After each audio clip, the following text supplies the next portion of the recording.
Hey up, and welcome to episode E of the Temple of Bleh podcast. This is another episode pertaining to the history of Roadrunner Records. In this episode, I'm speaking to Steev Ricardo. Steev has had a very illustrious career in the music industry, working at places like Giant Records, Metal Blade, Enigma, and working with a vast array of artists that you're bound to have heard of and love. And we're talking about none of that. We're talking about the 7 months that he spent at Roadrunner Records.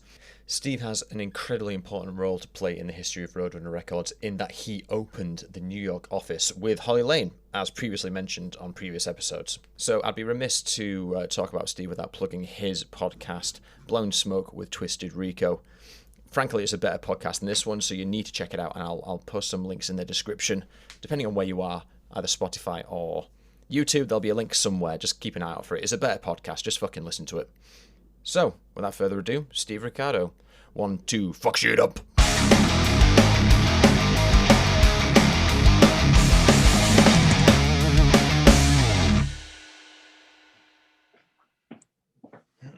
Oh, Hello, you alright? hey, can you see me? Yeah, man, sorry, I left you hanging. Oh no, I had to run out for a second. I apologize, man. It's How you cool. doing, man? Dude, I'm alright. I sat down, I put the headphones on, I just heard the door creak and then saw the image Yeah, of it. I went out in the porch for a second, man, because there was nothing happening, so I figured you were, and I know I'm early, so. No, it's cool. I was feeding the little one, but I managed to get up 5 minutes early, so that's alright. Where are you? I'm in Yorkshire, in England. England. So you're in New York, I'm in Old York. That's I'm how actually in Boston. Oh, really?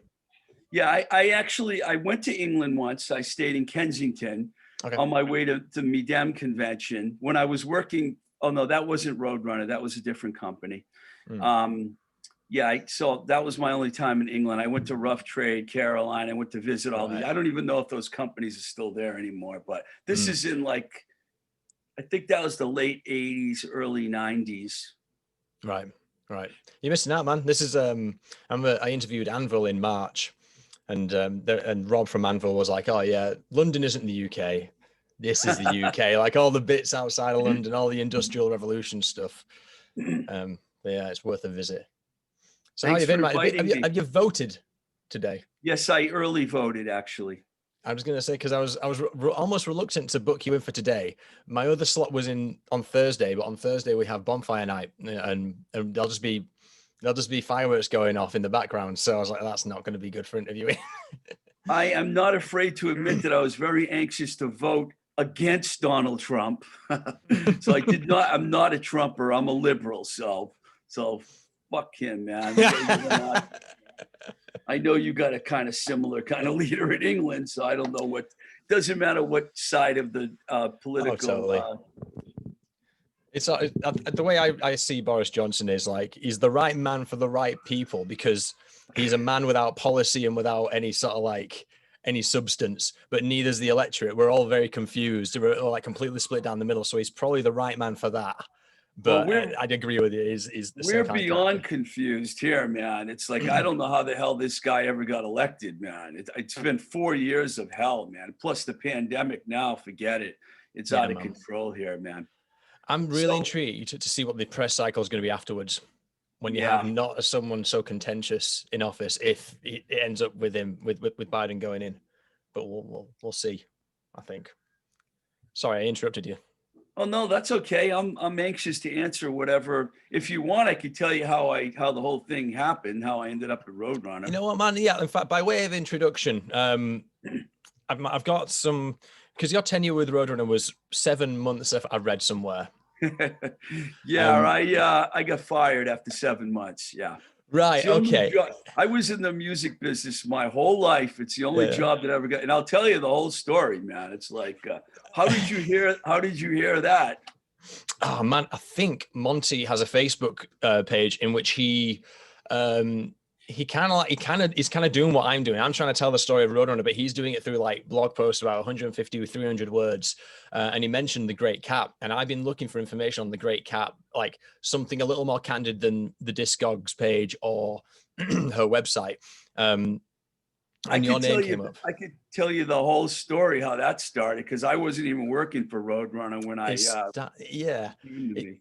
let's do this chronologically. So let's start with Enigma, because my first question is, when you were at Enigma, did you work with Thor? Thor was there before I was there. I know Thor. Well, actually, when I first started at Enigma, I started in the distribution branch at Green World. I was very young, and I started selling records over the phone. And then about a year and a half after doing that, I moved over to the label. That's when I signed a lot of bands to Enigma, but Thor wasn't one of them. But I met Thor. I was hoping you'd have some insight on his film career. I'm sorry, I don't. I know he had okay. a girlfriend that I met too. I can't remember who she was. She was like, she was interesting as well. That's a long time ago, man. That's like 1983 or 4 or something like that. Hats off to him, though. He's banging out an album every year for the last 15 years, I think. But yeah, hats off to him. So how did the transition from Enigma I wasn't expecting you to ask about Thor. You definitely threw me a curveball there. Go ahead. I was just looking. It's cool, man. I was just like looking at the chronology, because it's obviously just a very specific point in time. Is 7 months, presumably December '86 to June '87. But it is critical for this narrative that I'm trying to draw up, which is it's when the US office opened, which is the genesis of Roadrunner as we know it. Like, a lot of people won't understand Roadrunner to be, it's a European label that started in the 80s by then, I think maybe then he was, Case was maybe 40 years old. So I don't think a lot of people get that. And they understand Roadrunner to be this US sort of monolithic independent metal label.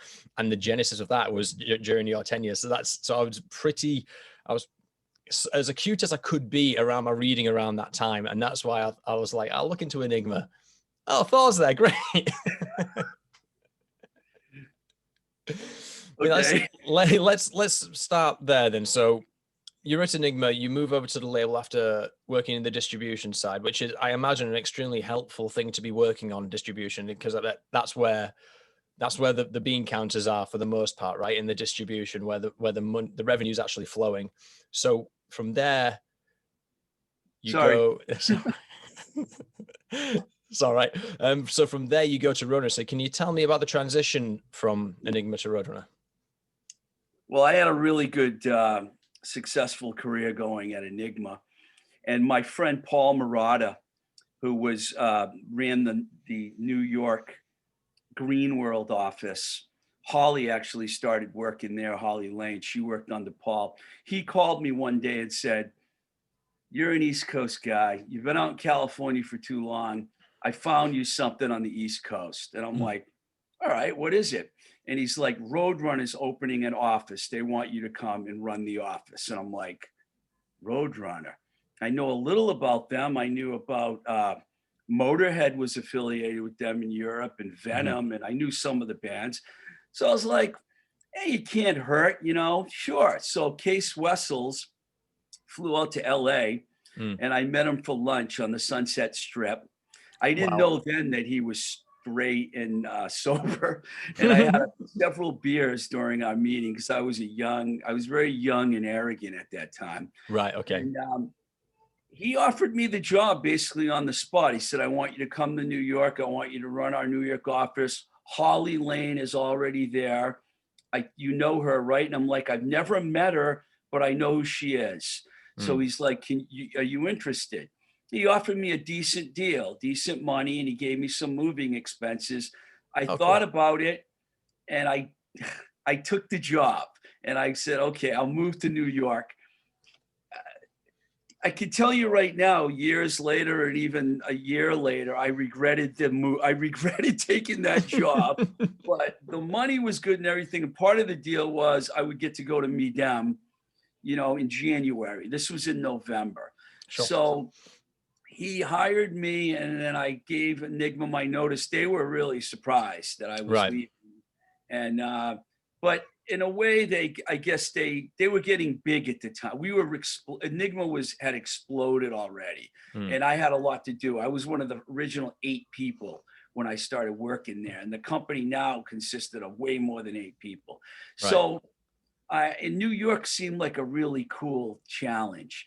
So I mailed all my stuff to the Roadrunner office. Holly had already gotten 225 Lafayette, and it was just her. Okay, and she was there, and she was excited, and we were excited. She knew I worked with Poison, and she was like, I love them. They're my favorite bubblegum band. And I never heard anyone call them a bubblegum band before. Like, yeah, you know what? They are a bubblegum band. You're right. So I got to New York. That's how I got there. Do you want me to continue on what happened when I got there, or? Yeah, my next question was going to be what goes into the opening of a US office of a European label, but I imagine that's what's coming up. It was really confusing to me because they asked both of us to do a lot of things that we weren't really familiar with. They wanted us to do all the bookkeeping and all the accounting. And I'm like, dude, I came from college radio and I signed bands and I'm a marketing guy. I don't know anything about accounting. So they taught us this very complicated. I had to go to Jules Kurtz's office once a week and meet with the lawyer. Entertainment lawyers, you know, I got to know them from signing bands, but I didn't plan on having to hang out with entertainment lawyers all the time, and I did. And then they taught us this very complicated system. But then cases like, you know what, you're not catching on to this, so why don't you come spend a week in Amsterdam, and then you can go to Medem. So I went out to Amsterdam. That was a trip, man. I hung out with Metal Mike. You know Metal Mike? I've got him on the 17th. I don't know much about him, but I know he keeps appearing on all the thanks of all the albums. So I'm like, all right, who the fuck is this dude? And I know we shared a room in Cannes, so I got to know him quite well. We partied our asses off. But so I went to Roadrunner and I hung out there, and the guys in the office took me to the red light district every night, and we just like. It was the first time I heard about, you know, legal marijuana and legal everything. Everything was legal there. I loved Amsterdam. But still it was I think in the first few months, I never saw Case Wessel smile once. He wasn't a very personable guy, you know, he was just always business. And, you know, never, Jan what the hell was his name? Jan Vanderlinden, I think he was the other owner of Roadrunner. He was cool. Yeah, he was cool. When I hung out with him, and you have to forgive me, this is 1980. Oh yeah, totally. When I hung out with him, I really liked him. But so I went there, and that was cool. And then when we went to Medem was a blast. That was my first Medem. I met Davy Jones from the Monkees. What's Medem? It's a big music festival that happens every year in Cannes. It's a big international music festival. The same place at the Palais where they have the Cannes Film Festival. I ended up going like several years. I went like 4 or 5 years out there. But that was my first time. And I had a lot of fun because I met all these. I was like a young partying girl crazy guy, you know, so I just enjoyed the European women, and I had a lot of fun, man. For me, it was like fun. And we had meetings every day, but it was more like, Case was never around. He let me and Metal Mike run the booth, and people would come in. It was different than an American convention like CMJ or Foundations, a New Music Seminar. At this convention, he wanted you to get the tapes and listen to them there and tell the people what you thought of them. And I thought that was really odd. Okay, but that's what we did. And Metal Mike, he was more of the A, and I did some A&R. I signed, you know, as you know, the Great Cat. But, you know, I did, and I got a couple other deals going, which I'll tell you about. But he was more of an A&R guy, and he was a writer in Europe. So he did more of that, and I did more of the schmoozing. And then after that, when I got back, Holly was really upset, by the way, because she didn't get to go to me. Oh, no. Here's the thing that I want to tell you about Holly. Let me just tell you, we went through a really, really turbulent time together there, but we managed to stay friends. And I talked to her right up to about 2 weeks before she passed away. We actually hung out together several times when I left Roadrunner. And there was a band that she actually gave me a tape of, and I ended up signing them the Giant Records. It was INC, Indestructible Noise Command. Okay. I don't know if you know them. They had 2 records, but she's the one that gave me the tape. So Yeah. we had a really good relationship. While we were in that office, though, it was really difficult. And I tell everyone this, and it's true. We started drinking earlier and earlier every day. It was 5 o'clock, and I'm going to go get a 6-pack. I'll be back 4 o'clock, 3 o'clock, 2 o'clock. Let's just go out to lunch and get a few drinks, and maybe we'll be able to figure out what was going on, because it was confusing. So what were you, to put that into more context, what were you asked to do? Was it cases throwing bands at you saying, start this out, set this up in America? What's the deal there? Well, he handed me Carnivore and Whiplash when I got there, and I had to deal with their crazy manager, Connie Barrett. She was just a handful to deal with. And Pete Steele, the first time I met Pete Steele, Holly and I went down the CBGB to meet him. And we walk in the room and she's like, she knew him already. She's like, this is Steev Ricardo. And the dude's huge, right? He gets in my face. He goes, if you fuck my record up, I will kill you. And I was like, is this guy serious? No one else was laughing. So I'm like, okay. And it was at that show, the famous Reindeer Brains show. I don't know if you heard about this. I heard about this. He came out on stage for the last song with a big white bucket full of real reindeer brains. And he threw it. It was blood and guts. I was like, what the? I couldn't believe it. It was insane. So I dealt with them. We put out the King Diamond Christmas record. Can't remember the name of it. No Presents for Christmas or something. Like that, yeah. A funny thing happened though when Holly and I was sitting in the office one day. Somebody banged on the door and came walking in. This guy came walking in. He's like, "Hi," and we're like, "Who are you?" And he goes, "I'm King." He didn't have makeup on, man. We didn't even recognize him. So King Diamond came walking in. There were funny things like that happened. So Case wanted me to be an A&R guy, and he wanted me to deal with important distribution, our American distributor. Yes. So I used to go over there every week and talk to them about our records. But we really didn't have a lot at first. We had Whiplash, Carnivore, and the King Diamond Christmas record. And then he also wanted me to run Emergo Records, which really, right. Yeah. I've been trying to find people associated with that because I've done Hawker to death. Oh, I can totally tell you about Emergo because it was kind of like I had the alternative, even though I signed metal bands, and I ended up working at Metal Blade afterwards. But this is way before Metal Blade. I mostly worked with indie rock and alternative and punk. So they gave us the Flesh Tones. So not only did we have Whiplash and Carnivore with a crazy manager, we had the Flesh Tones. Yeah. You have a light show going on over there? Oh, no, I was opening up my spreadsheet of all the records. Lights going. So he gave us the Flesh Tones. And the funny thing about it is Case wanted these stickers on all these records, these anti-drug stickers. And the Flesh, like, we don't want that on our record. So Case is like, you have to go talk to their manager and tell them that we want that on the record. And I'm like, you want me to go tell a band that we're going to put an anti-drug sticker on their record when they're all drug addicts? Are you kidding me? So there was the 7 months I was there, believe me, it was actually more like 8 months. I don't know why I always say 7, but when I figured it out, I was there for 8 months. It was just a really crazy, all crazy things happened. But I did, when I was in California, find a 3-song tape from The Great Cat that was in a pile of tapes that someone sent. And I just sent a postcard and said, I don't always, I wasn't into the rejection postcards, but they made us send them. I sent one up and I said, this is really interesting. Keep in touch. I swear to God, 2 weeks later, I'm in my office. The receptionist is like, Steve, there's someone here to see you. I go in the lobby and there's 3 people there covered in leather and chains. And this chick jumps up and goes, I'm the Great Cat. And I'm like, you came to California? I'm like, she goes, no, we came to see you. You're the only guy that liked our tape. And I was like, okay. So we went out to lunch, and you know what?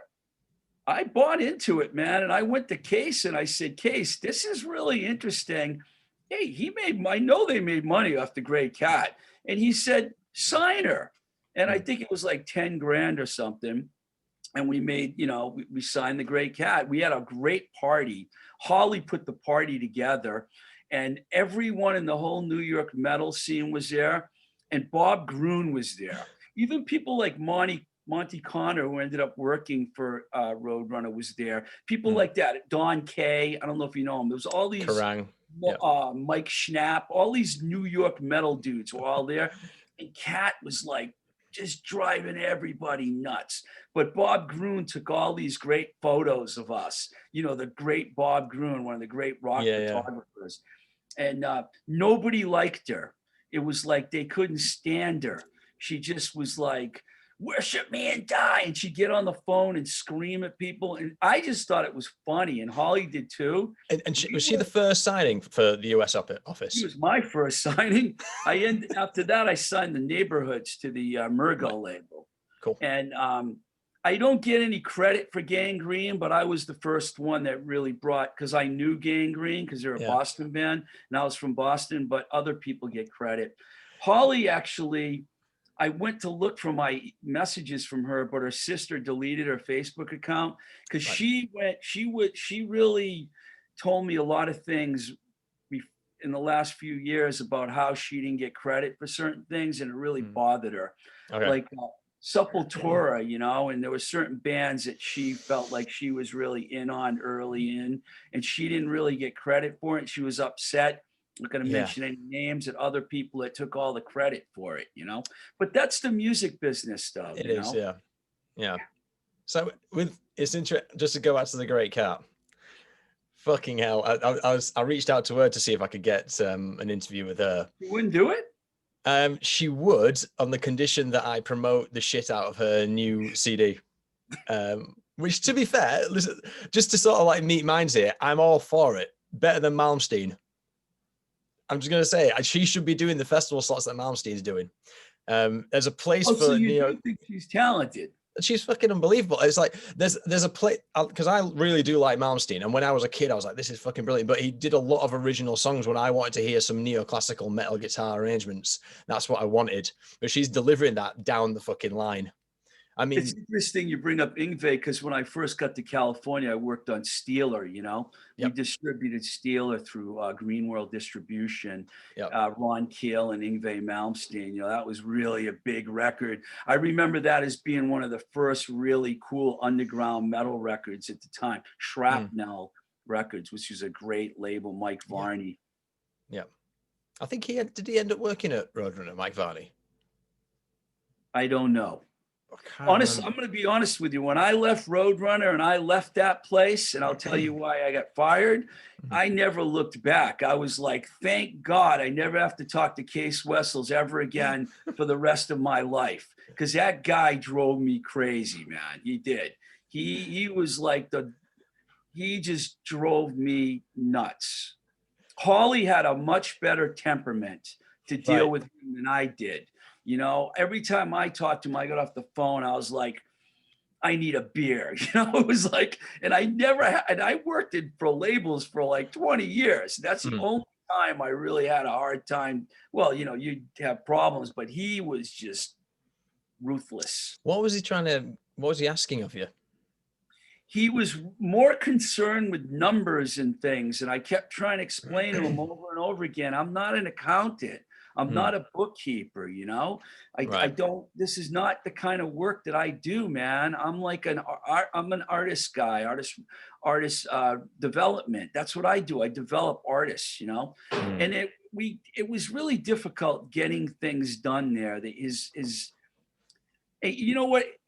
People are going to listen to this go, oh, well, guess what? Roadrunner became the largest metal label, and so I don't care if they did. It doesn't matter. I think Metal Blade's bigger, but that's just me. When I worked for Metal Blade, I didn't have those kind of problems with Brian Slagle. Brian was a easy guy to deal with, and he knew everyone had their roles. At Roadrunner, it's like, dude, you got me doing 20 different things. You got Holly doing 20 different things. Finally, let us hire this other girl that came in and worked with us, and that was a disaster too, because we couldn't get along. She was just not wanting. She just didn't want it. She wanted to do things her way. She was a stubborn. Re- Regina Joskow. Regina, that's it. Regina. I had her pegged as the Emergo person.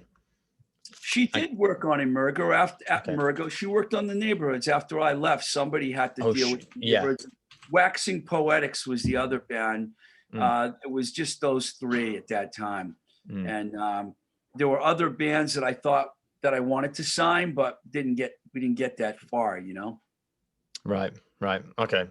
It kind of makes sense though, because if you don't have in-house staff doing certain roles and you're ringing from Amsterdam every day going, hey up, so how much have you have you done the A&R meeting this week? How many units did you ship? How much money does that make? It's like, and I work in like in a corporate setting, and when I was like starting out, same shit.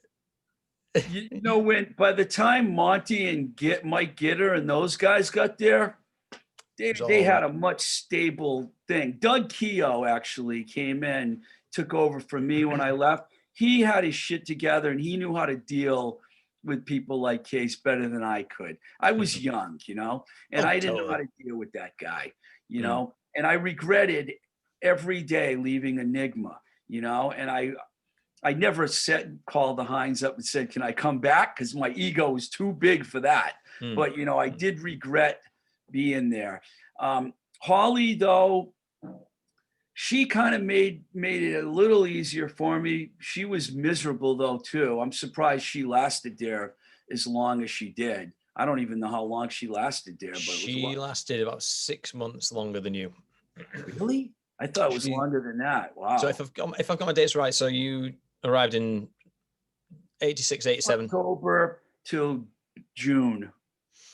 Yeah, I think because the story is Monty Connor was at the time. This is through the lens of Monty because he did a great podcast with Rob Flynn from Machine Head and told this story. So Monty was working at Shatter, not Shrapnel, but Shatter Records. That folded in about September, October. And then he got a call from Brian Slagle and from Case saying with 2 job offers. And Holly knew Monty. Metal Blade. Wow. I didn't know that. Go ahead. I'm sorry. Yeah, that's cool.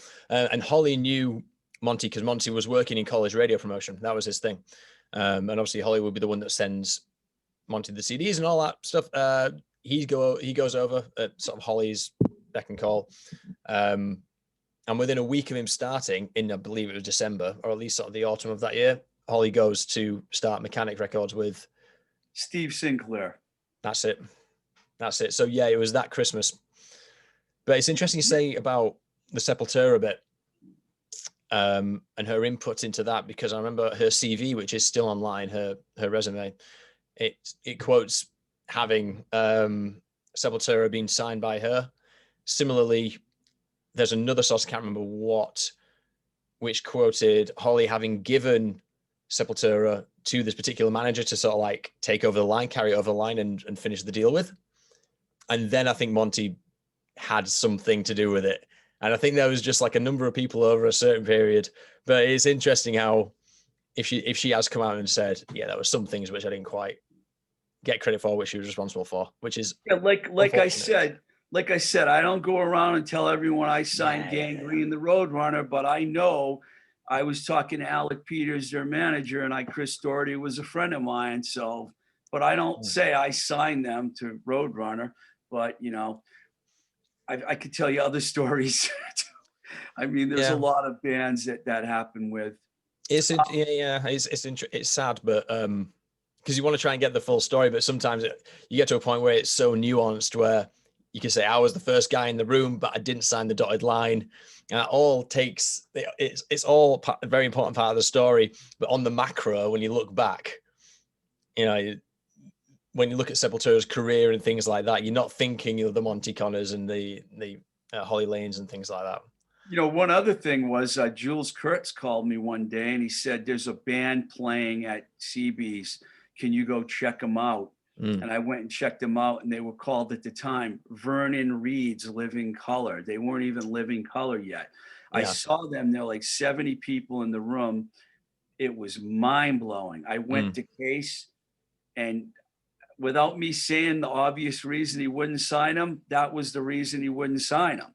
And I was Mm. like, band could be huge. The guitar player's great, but Mm. they ended up doing fine. They went to a major label. They did it. Yeah. Yeah. Where should I go from here? So let's just focus on the elephant in the room, which is, can you tell me about Holly, apart from the stress of the time? Can you just tell me how she was as a person? Because she's the unsung hero in this entire ordeal, really. That's a good title for her, The Unsung Hero.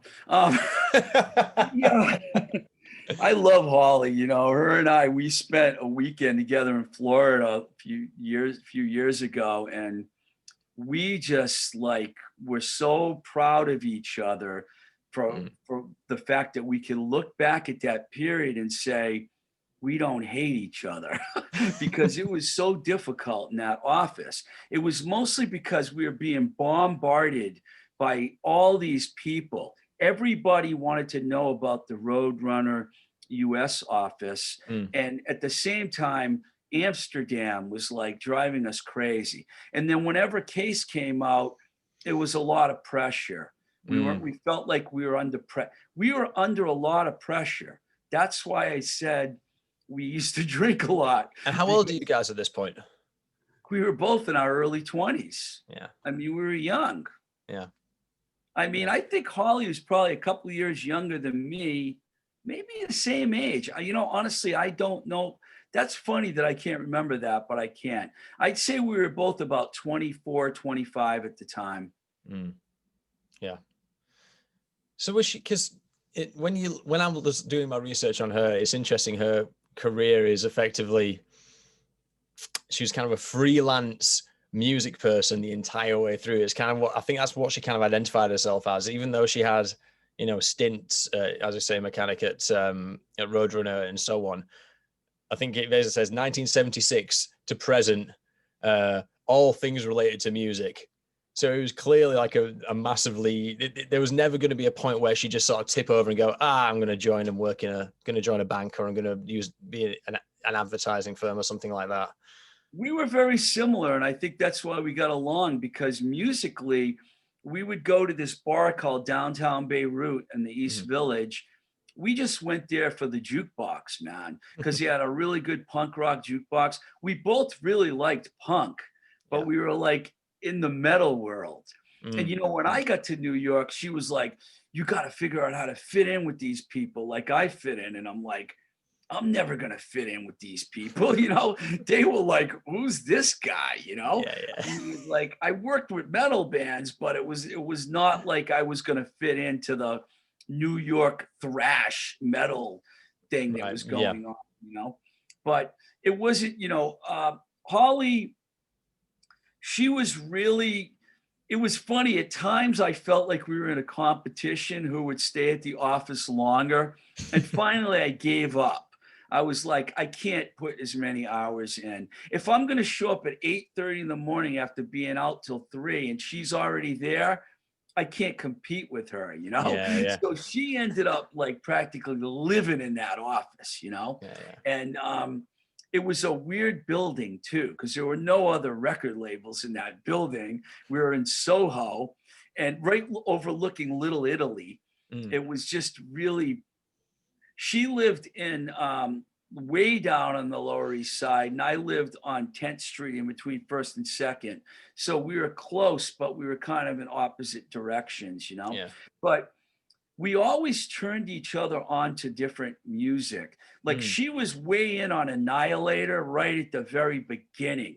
She told me about Annihilator before no one even knew them. Okay, so she was like hip to some bands, just like I was hip to other bands, which I didn't sign to Roadrunner. I ended up signing all these punk bands to Giant, when I went there. But we were like good A&R people. I think that both of us should have just been A&R, but that's not what they did to us. Yeah, maybe they should have rolled out. Maybe like starting with 2 people wasn't the right thing. They should have started with 5. 2 A&R, 1 bookkeeper, 1 receptionist, and 1 GM, general manager person, maybe. I can't. It was 87, 86. I can't fucking. 86. Here's the thing, though. When I came in and I was under the impression from Case that he hired me to run the label in the US, we didn't have that going on in the office. We right away were like, you know what, I'm not going to boss you around and shit. We're just going to work together. So Yeah, that's sure. how I think we survived that period. Mm. And we became friends. She would call me a lot when she was at mechanic, when she was having frustrating times and things, you know. And everything else that she did is a mystery to me. I got to be honest with you. When I looked at her resume online, I was like, wait a second. I didn't know she worked at Black Heart Records. And I asked other people and they didn't know either. So it was kind of, I was like, I didn't even know she worked there. You know, it was weird. She had a really, I'm not discrediting her. I just didn't always know what she was up to. Like with me, it was like everyone knew. I was at Metal Blade, then I worked at A&M Records for a long time, you know? And it was like, I had these labels I worked for, the 5 labels, bang, bang, bang. You know, everyone knew that. Holly, you didn't really know what was going on with her. And she had a very strange relationship with Steve Sinclair, you know? I mean, I don't know if you talked to Steve. It's funny how things come weird. Steve Sinclair worked at Enigma before I did. And then Holly ended up working with Steve Sinclair. Right. You know? Because he started a label with Ron Gowdy that went through Enigma, Bemis Brain Records, you know? Right. And so we knew each other. We all knew each other, you know? It was just, I'm glad that we had the experience that we worked in that office together. But in some ways, I wish we hadn't. I wish we had just been friends and we didn't have to deal with Case Wessels, you know? Yeah. I'm sorry. I don't mean to like be all over Case, but he was. Dude, it's cool. He was hard to work for. It's interesting. I get the spectrum of stories about Case is like vast. You've got some people like yourself who had a particularly hard time because he was very numbers oriented. He built the house, but he wasn't living in it. Is a kind of way of looking at it. He built the house for metalheads to go into and make money out of a metal factory, but he wasn't living in it. I'll never discredit him, though. He definitely is a genius for what he accomplished. I just had personal issues with him, you know? Yeah, and it ranges from things like that to things like I said earlier, like he covered the moving costs when you moved over from LA. He as you say, you can't discredit him for his means. Yeah, I mean, I thought it was going to be much more fun because you know what? You like to have fun too when you're doing this because dealing with artists every day is no picnic. Okay. I've dealt with a lot of bands. I became a manager after I did labels, and you need a psychology degree to do along with the people you work with because you want to have a united front to deal with, like, you know, the Whiplash and the Carnivores and all those bands that we had to deal with the crazy managers, you know? Yeah. But it wasn't united. Yeah, dude, I work in live sound. I know it's psychologically taxing to work with certain bands. So moving on from the hell that was the 2-man office, and getting all these requests, trying to put a foothold in a massive industry with just 2 20-somethings. Who was the first wave of employees and interns? You mentioned Regina. Oh yeah, there were some other people. Maureen, there was a girl named Maureen that was our intern. Okay. Is John Bello there when you were there? No, John was after me. John and I were friends on Facebook, but politics have separated us. Oh no! Unfortunately, I knew John more from like CBGB because every Sunday afternoon I would go to the Hardcore Matinee every single Sunday. And then when I left Roadrunner and I went to Giant, I was out there for 2 more years. And every Sunday, Tommy from Prong was the sound man there. So I had Tommy every week. And then there was all these cast of characters: Agnostic Front, Cro-Mags, Mm. Crumb Suckers, all these New York people. Connie Hall, who was like the assistant booking agent and the bartender at CV's. We all knew each other. Yeah. And no, Maureen's the only other intern that I can remember off the top of my head. I only can remember Maureen and Regina working there. Regina wasn't really an employee. She was an independent contractor. Right. Okay. Hired. I actually hired her to be like the publicist, and she handled publicity. Mm-hmm. And you know what? There may have been others there, but I can't recall it right now. Maureen's the only one I can remember. Let's see if I've got anything in my notes. I don't think I will, to be honest. Kathy Reed? Who? Kathy Reed. Don't know. I can't recall a Kathy Reed. No. I mean, it's funny because the people that ended up working there, Gitter, I've known forever. Gitter was like a Boston hardcore guy, and he actually introduced me to Dag Nasty, and I ended up signing them. Introducing me to Uniform Choice, I ended up signing them. He helped me in an indirect way when I ran Giant Records. And then when he was at Roadrunner, I'm pretty sure, for a long time, wasn't he?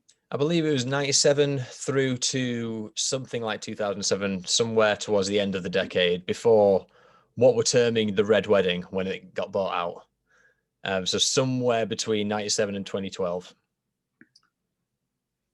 I think. But I need to hit him up at some point. Yeah. I need to hit him up at some point because he's responsible for quite a lot of the metalcore sort of early 2000s act, which I'm really... He probably signed some pretty big bands, right? Yeah, man. Yeah. Who did he sign, the Roadrunner? There was Killswitch Engage. I think Visions Boston of Disorder. Figures. Yeah. You know what? Actually, it's funny you mentioned Dag Nasty, because I remember he was saying on another podcast, his first band when he was like a teenager just tried to model themselves after Dag Nasty, and he was the singer, and he was ashamed of it these days. Gitter said that? Yeah, he said, I said maybe not ashamed. He was embarrassed because he did the most embarrassing job. Yeah, I mean, we do have that Dag Nasty connection. There's no doubt about it, because he actually gave Doug Carry-On my phone number, and Doug called me and he was like, "Hey, I heard you're starting a punk label." And I'm like, "Yeah." He goes, "We're looking for a new label." I'm like, "What?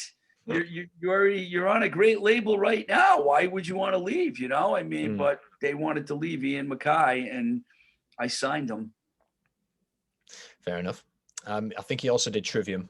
He had a hand in Trivium. I think Monty signed him, but I think Mike might have. I think once you get to this point in Roadrunner, there's all the A&R people that's kind of incestuous.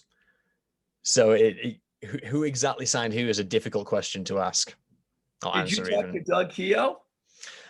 No, and I don't think I will, because he still works there, and because this sort of project's encapsulating a lot of people that don't have a lot of nice things to say about their experience with Roadrunner.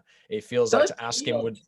Doug Keogh still works for Roadrunner? He's sat at Monty's desk, I believe. He was there in 1987. Wow. Yeah. I think to ask him to say anything would be a conflict of interest, given everything else that's sort of happening. I don't have anything bad to say about Doug Keogh. He's a good guy. I don't really have anything bad to say about anyone. It's just that it was just a difficult situation. You know? Totally. Yeah. I mean, it's how do I say this? In talking to people who have had difficult experience with Roadrunner Records, I tend to throw up the filter of, well, let's talk about Hanlon's Razor, it's called. People aren't meant to be dicks. They're not. I mean, Case wasn't on an ivory tower trying to throw shit at you. He's, it's not malice. Label. Yeah, it's not malice. It's. I think the saying is it's not malice, it's incompetence. But the incompetence side of it can be marred up with, it was urgency, it was desperation, it was lack of social skills, or it was lack of foresight. So, when everyone talks shit about their experience, especially if they were royally fucked over or could be seen as royally fucked over, they weren't malicious when they dropped that band or when they didn't pay that band. It was just the economics of it, and it's just the way that things are built. And a lot of the time people have no hard feelings. So, and that's a great thing, I think. Yeah, I mean, you can't deny that Roadrunner, a very successful company, you know, Yeah. no doubt about it. Yeah. So Gangrene, this was intriguing to me because Gangrene's probably one of the first hardcore bands. Unless we discount, let's discount Carnivore because they have like a crossover element to them. But Gangrene, I believe, was signed to Roadrunner prior to Hawker being the imprint. I don't even know anything about Hawker, to be honest with you. When I looked at your YouTube video and I saw Hawker, I was like, I don't even know what that is. I'm that's sorry, I just that's don't. that's cool because it's you had Emergo, which was the imprint Is for that what alternative. is that what Emergo became? Hawker? No, they still ran in parallel, but Hawker was developed with John Bello as just the hardcore label. Yeah, I don't. Who are some of the bands? Off the top of my head, Christ, I can't even remember now. That's not good, is it? I was writing it It 4 does. frigging weeks ago. It doesn't matter. It's like, Token Entry. oh yeah, Token Entry. Yeah, I know Token Entry. I didn't realize. I thought they were on Positive Force Records. I didn't know about Hawker. I don't really know much about it. But you know what? Maybe it's just something that slipped my mind. You know, maybe I do know about it. I know John Bello. I just Yeah. didn't know about. Was he at Roadrunner for a long time too? I think I don't know when he joined, but he started Hawker on Case's sort of request that he has like a hardcore arm. And I think it lasted about a year, maybe into 89. That's And then probably why I don't know much about it. yeah. Gangrene actually went more in a metal direction, you know, by the time that record came out on Roadrunner. They were way more faster and hardcore, and then they became like Skate to Hell and all that. You know, it was like I don't know what they tried to make Gangrene something bigger than it ever should have been with the big stage and all that stuff. They were better when they were just a small band that just could rock out, you know. Chris Yeah. Doherty's a star, you know. I love Gangrene. I just didn't, the Roadrunner years were not for me some of my favorite things that they did. I was just intrigued because I think they were the first sort of like example of a non-metal angle for Roadrunner. And I Yeah, I think, know Case liked him because I talked to Case a lot about him, and he's the one that said keep pursuing it.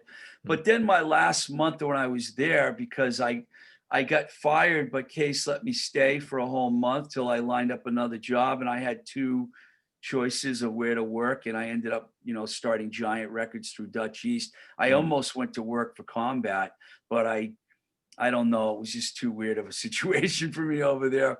I met with Barry Coburn many times, and I don't know, they were just too New York for me. How's that? I just got a couple of bands that were Hawker just to jog my memory. Wrecking Crew. Oh yeah, okay. Wrecking Crew's from Boston. Yeah, I know those guys too.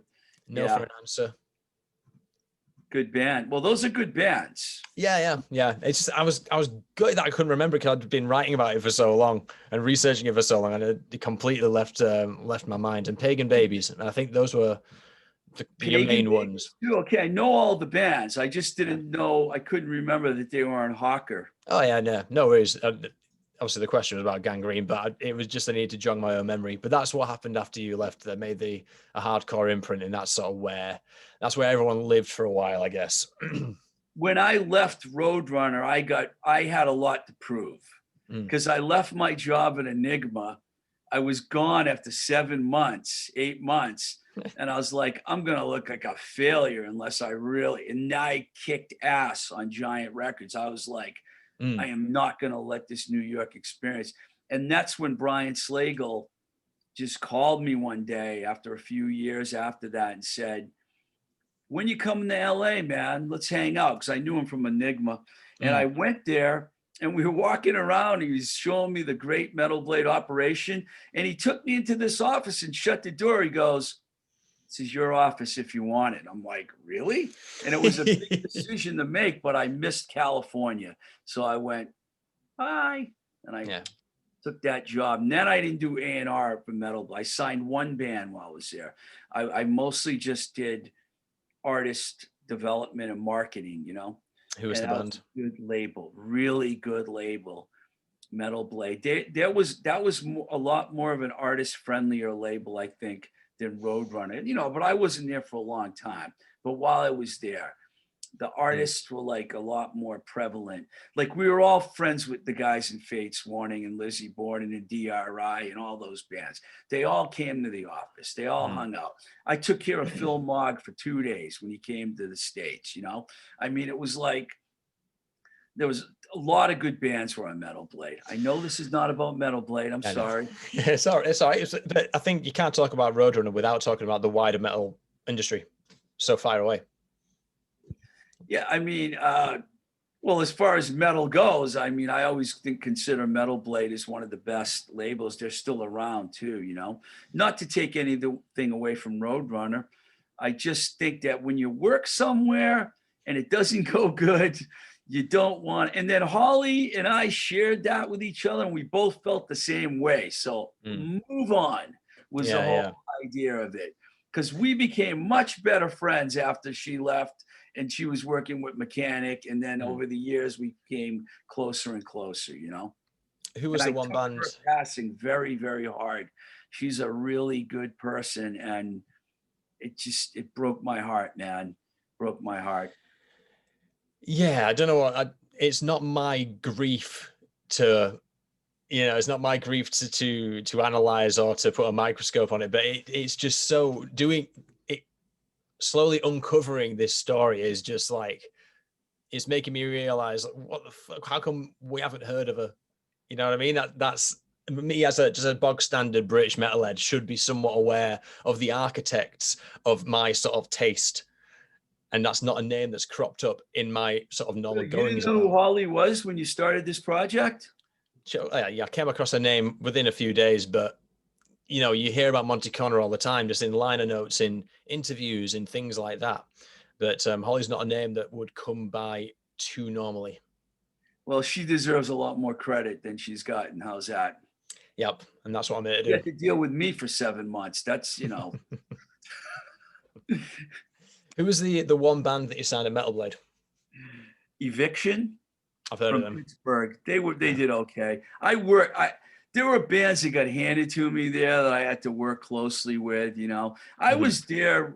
I mean, Lizzie Borden and Fates Warning, Intruder from Nashville, Princess Pang. Unfortunately, that one bombed. They were a New York band. There were so many. Candlemass. I love those guys from Sweden. I got to hang out with those guys a lot. They were really, really cool guys. There was a lot of really cool. Armored Saint. Sorry, I should have said them first, because good friends with John Bush and Joey Vera and those guys. You know, I mean, we had a great roster. When I look at the Metal Blade roster, it might not have had records that sold as much as some of the Roadrunner bands, but they were great bands, man. Those are great bands I'm mentioning right now. I mean, Warning should have been way bigger than they are. I don't want to make any presumptions about how Metal Blade operates versus Roadrunner, but I do want to look into that at some point. But the impression I get just from looking at the Metal Blade roster is it's a lot more transparent in its dealings, I believe, because you had a lot of the people I talk to regarding Roadrunner, it's very much, they get very starry-eyed when Case comes with the deal. And it might not be effectively communicated to them that they're not going to get a great deal of money because Case is paying for the 7th album, the 6th album, the 5th album. He's working, that's how he's working his accounts. He's mitigating his risk on every investment in the band. Whereas with Metal Blade, I think there are bands that make zero money on Metal Blade, but they're still signed to Metal Blade because they're going to get some kind of exposure. There's going to get something. Loyalty. There's loyalty. Brian Slagle is very loyal. He's still friends with all those bands I mentioned, and many more that came after, Cannibal Corpse and all the bands that came after I left. They're all, Brian is like, you never hear very many people say, well, Brian Slagle screwed me, you know? You don't you hear that about a lot of labels, but you don't hear that about Metal Blade. Yeah. The reputation, I think, is much better than Roadrunners. For the artist, certainly. I I'm reading Brian Maybe Slager's it might book. not be in Europe. Okay, I'm not talking about Europe now. Talking about the U.S. You know. Mm. Yeah, that's an interesting lens I should look through, because Roadrunner is kind of a ubiquitous name in the UK, especially because all those bands from like the early 2000s, your Triviums, your Slipknots, your Killswitch Engages, your Chimeras, that metalcore scene that Mike Gator was kind of very much present for, that's like a massive deal over here. That spawned like a generation of music fans. And I think in a way it's kind of like, it's giving me rose tinted glasses over that particular era. And I don't know, because I couldn't tell you what Metal Blade were doing in the UK at that time or in Europe. So isn't Not it? much. Metal Blade Europe didn't come along until well after that. You know, it took Brian a while to get that European audience, but you know, he's a lot of those bands were still popular in Europe, you know, but they weren't as big as Roadrunner in Europe. No way. I don't think they are now either. I don't think they ever were. I mean, when we got UFO, that Ain't Misbehaving record, we worked our asses off on that record, but it didn't really go anywhere. It sold like 50,000 copies. Right. You know, it wasn't like the old UFO records, you know. But did Brian drop him off the back of that, or was he sticking with them? Well, UFO's an interesting story. I think that it was just Phil, you know. It wasn't like the original members were there. It was Phil and some other guys, you know. And it was only an EP, and somehow it landed on our lap. All I know is that one day Brian said to me, Phil Mogg's going to be here. Can you take care of him for 2 days? I go to his hotel and pick him up at 10 in the morning. Can we get some beer first? And he was like, drank all day. And one of my favorite things that happened is he's like, I want to go meet some friends. And I take him to the Rainbow, and I'm like, who's his friends? We look, and there's Lita Ford and Chris Holmes from Wasp was sitting there. We go over and hang out with them. That was pretty cool, man. Let me tell you, hanging out with Lita Ford was not a bad night. Have you seen Chris's recent activity with the documentary and the new album that's coming out? No, but he was completely nuts when I met him. So, I mean, he was one of those guys that was like, I don't know if I really want to hang out with this guy a lot. He's really out there. You know him well? I don't know him too well, but I'm kind of on the journey with him, because I think he's like, he had those days. He was off the rails, and then I think he left Wasp and he calmed down, and now he's doing his solo stuff, and it's all tracking him kind of coming. I don't like calling things comebacks, because I don't think metal is a comeback genre. I think people are always sort of present doing something, but to get him it's cool to watch him reach for a place of pure stability and getting into a place of pure metal output, if that makes any sense. That's what he's after, and I'm on board.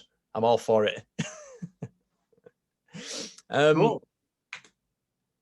The Great Cap. You have a lot more, because if you do, I gotta get a plug because my battery's dying on my laptop. Oh, I've got about 2 or 3 more. Well, do you mind? Go for it. I'll edit it out. It's fine. Thank you. This is fun because I have my own podcast, Blowing Smoke with Twisted Rico. Can I promote my podcast? Oh, totally. And I do all the interviews, you know? Okay, we're good. Sorry about that. No, it's cool. I subbed as of, I think it was 2 nights ago when I first reached out to your podcast. I mean, I'm sorry. I was saying I subscribed to your podcast as of 2 nights ago when I do my homework, and I was like, all right, we're on regular. There's a regular conversational basis with Steev out in the world that I can sort of tap into and learn from. It's funny how you have Steev Ricardo on my thing here. You know, no one ever calls me that. Oh man, that's not me. That's Oh, is that on my set? Oh, okay. Yeah. I've only been on Zoom one other time. I don't really use Zoom. So I get it. My computer did that. Okay, I got you. Yeah, my audio used to cack out and fuck up on Zoom, so I stuck with Skype for a while, and then I had a conversation with the guitarist from Realm, and he did the Zoom thing, and it just looks fucking great. So I was like, all right, I've got to make this work. So, so the Great Cap. I'd be remiss if I didn't ask for more details of how she drove everyone up the fucking wall. Well, she was really loud. Like she screamed basically. She didn't really talk.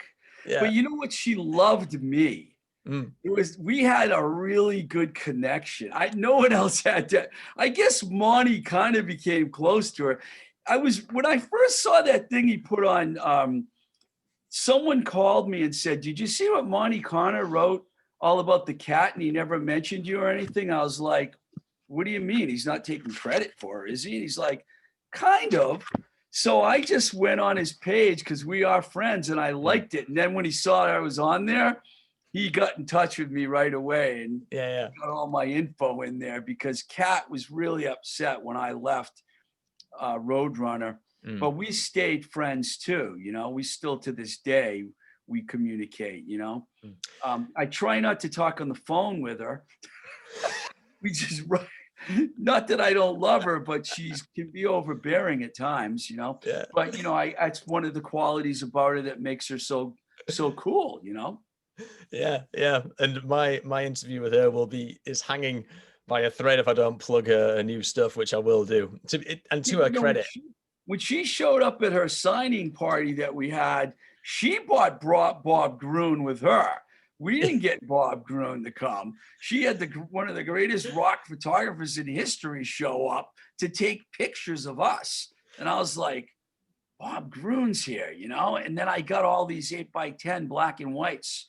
He sent them to the office to me. And I was like, oh my God, this is so cool. I was hoping that Kat would become a lot bigger, you know, but she didn't, unfortunately. I'm flying the flag now. This is what she should get her heyday now. I can't believe she's got to do this thing. I'm going to write her and tell her to do an interview with you. Yeah, well, I've sent her 5 questions, which she will reply to upon me posting a load of shit everywhere. So I'll do that. I don't mind. It's the hustle, man. That's what you got to do. Yeah. Yeah. What else can I tell you about Kat? A great story. It was at the CMJ Metal Convention, and she started going at it with Dave Mustaine. Oh, and gold. He was fucked up, and she's not a drinker. She's just like relentless. She practically made him cry. He wanted to fight her. People were holding him back.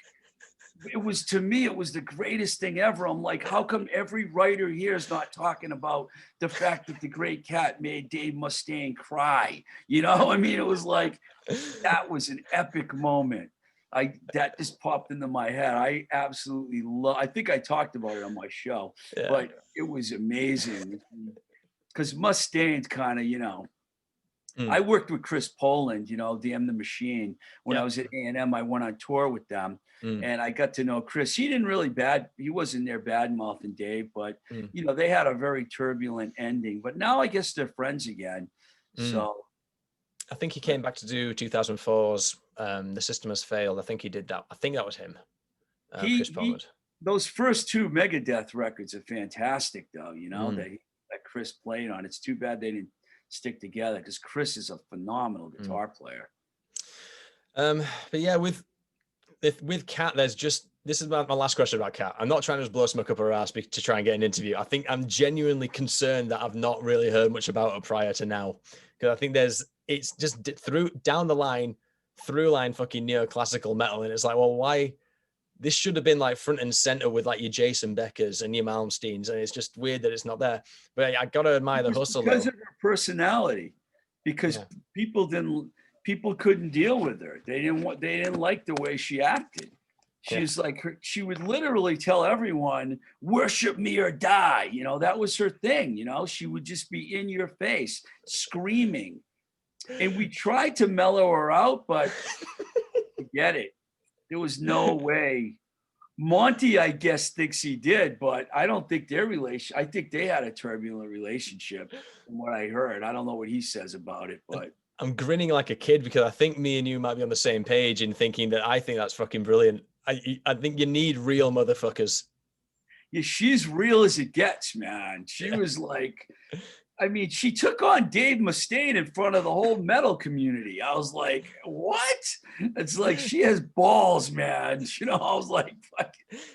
She wasn't afraid to say anything about anyone. And she never said, she didn't look at other rock stars as idols. It was all about her. I went to fucking Juilliard. I know I could play I could be a famous classical violinist, and she could have been, Yeah, totally. Yeah. Honestly, man, like, she had those 2 albums of Roadrunner, and then I think every other output is just the one-off song or EP that she just throws on Spotify, just gets it on. So you'll have like the last 5 releases are all 2020 releases. But I admire that. But Case must have seen something in her, because he's an opera guy, right? Oh yeah, Case let me sign her. When I told him he gave me the thumbs up right away. That's one thing I will say about Case, is he knew. He saw what I saw, and but they couldn't deal with her personality. That was the problem, Yeah. I mean, but she definitely has she's a star. I'm not going to say star potential. I'm going to say she is a star. Whether she sold enough records to be called a star or not doesn't really matter, because she is a star. She should have been a lot bigger. I'm gonna say, man, it's the Great Cat for Bloodstock 2021. The campaign, got to get it and make it happen. I think the last thing I saw when she's promoting this stuff she's doing for Beethoven's 250th birthday, I think she's calling it a 4-course mashup, and it's literally her screaming at a camera telling people how to make omelets and stuff like that. It's fucking intense. I'll be honest with you, I haven't listened to a lot of the new stuff, so I don't really know what she's doing. I'll have to check it out. But my memories, she's definitely the highlight of my Metal Blade career. I mean, I worked with the Neighborhoods a lot, but they're not a metal band, so you probably don't care about them. But they were a great band for me to work with, and I was proud that I signed them to that label. I ended up signing them to Third Stone Atlantic years later again. But the Great Cat was like, that and the thing I told you about King Diamond coming into the office. And, I have some good memories of things that went on there. So you say you got fired. Was there a particular catalyst that caused that? It was the Neighborhoods. They brought me a gatefold album. They wanted a gatefold album. Right. And when I told Case was like, no way, we're not doing a gatefold album. And then when I went back to the band, they were heartbroken. And I was like, you know what? Fuck this guy, man. I'm putting this into production anyways. And I did. They got their gatefold album, and it was really funny. It was a very peaceful signing.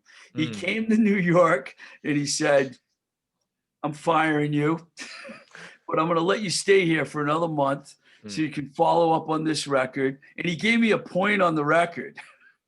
So, and then we went out to dinner with the band, and I was already fired. So, he did that in a classy way. Yeah. And it's funny because I never spoke to him again. We never spoke to each other again after that. I never even saw him again. I think he's not alive anymore, is he? He is. I think he's still around. This is the thing. I don't really know.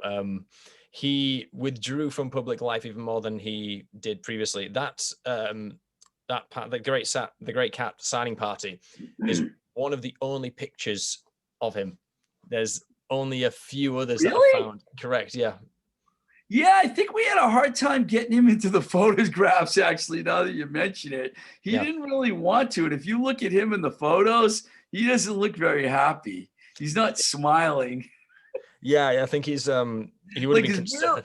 We're like fucking giving the finger and doing all this crazy shit in case he's just standing there. It was like an old guy dealing with a bunch of crazy kids. That's what we were. We were a bunch of crazy kids. I have an important text message that I have to answer, but you can keep talking. I just got to answer this. No, it's cool. I'm just about to wrap up, to be honest. Okay. Yeah, I think I'll just let's keep going. No, sorry, keep going. I was just going to do a diatribe about how Case, I think he wanted to stay way out of everyone's way, because if anyone knew who he was, they'd be giving him demos and shit like that. But even nowadays, I don't think, even if I tried, I don't think I could get in touch with him. Yeah, I don't, I didn't hang around with him very much. I really didn't. So I don't really know him I didn't really get to know him that well. I mean, we talked on that one time we met in LA, and then he came, and I remember he asked me to go to an interview with him once when he interviewed Mike Schnapp. And that was really funny because Mike Schnapp's a real character. And he worked for Epic. I don't know if he ever worked for Roadrunner. I don't know if did he work for Roadrunner? I think I've seen his name today. Yeah, I'll follow up with that. I think he did. Well, I think he was A&R at some point. And Schnapp's a real New York character, and it was just funny. I just sat there and watched Case trying to communicate with him. It was really, it was funny. I think he liked Holly because Holly was very like, would stay in line, you know? And so when he brought me in, he thought I was going to stay in line too, but I was a little, you know, not in line. I'm not afraid to admit that it was a disaster. Okay. I got some things accomplished, but it wasn't one of my proudest jobs I've ever had in my life. Let's just put it that way. Hey man, you started something that's, you know, lived on, you could say lives on to this day, but it certainly lived on until 2012. And it's in. Don't give me any credit though. No one ever says, oh, you started the New York office. Holly gets all the credit for that. No one ever remember. Most people don't even know I was there. They're like, oh, Riccardo. Oh yeah, Riccardo was there. The great cat. Oh, fuck him. You know, well, that's it for my questions, man. Is there anything that I've missed, or is there anything you want to plug? Well, if I can plug my own podcast, you know, do it. I mean, it's Blowing Smoke with Twisted Rico. I have like about 59 episodes out now. I talk about a lot of my experiences in the music industry. I interview a lot of people, you know, whether they're in bands or producers or whatnot. It's on iTunes, Spotify, Google Podcasts, Anchor, and anywhere you can find it. Some of the episodes are on YouTube, but I don't really focus as much on YouTube. I'm more about an audio. It's more of an audio podcast. Yeah, cool. I mean, same here. For me, it's mostly audio, but I do the video thing because when I pull together the actual, I just saw on YouTube, like the actual overlays and kind of the timelines, it'd be cool to have sound bites of, you know, like when I talk about the office opening, the first thing that's going to be is your face going, it was a fucking disaster. Shit like that. Okay. That's why I did the video. That's fine, man. I have no problem with that because it was. Yeah. Doug Keto actually deserves a lot of credit, man. He actually saved them because he came in and him and I got along really well, and it was a smooth transition. And he felt bad for me, but I didn't feel bad. I was like, I had a job. I got a job. I had the job before I even left there. So it didn't really bother me that I got fired, you know? Yeah. Last but not least, I know it's past Halloween, but have you ever seen a ghost? I'm asking everyone. I don't care what time of year it is. I think that two of my cats that have passed away have been following me around for a while. Seriously? Yeah. I hear them sometimes, you know? They're not here. They're I have their ashes. Right. It's interesting. You didn't expect something that weird, did you? I kind of did because the only three people that have come back with, yeah, I had a weird experience. It's all been dog or cat related. As far as people go, I think about I've lost a lot of friends, you know. It's hard because I'm getting up there, man, and like Holly's. It really took me hard, man. It hit me hard because we were talking, Reese, and I didn't know. And then when I found out, I was like, what? It was shocking. It just shocked me. Yeah. It's leave it to Holly Lane to leave us in a cloud of mystery because that's exactly what it is. No one even knows what happened. No one's talking about it.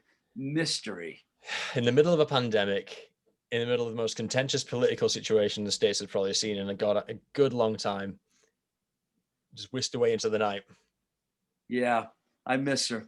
But I have nothing but good feelings, good thoughts of Holly. Absolutely. Yeah. Glad that you found out about her. I really am. She was instrumental in opening that office, believe me. She was. I'm a signal booster for Holly and the Great Cat. That's my takeaway of this so far. I think it needs to fucking happen. So, thank you, right. Dude. Yeah, that's it. That was really good. It was. I was grinning the entire time. My mouth kind of hurts now, actually. Thanks, man. Hey, if you ever need anything, you know where to find me, man. Dude, I'm probably gonna drop you emails with all kinds of shit I didn't say today. So. Okay. Yeah, but I'll keep in touch. Thank you very much.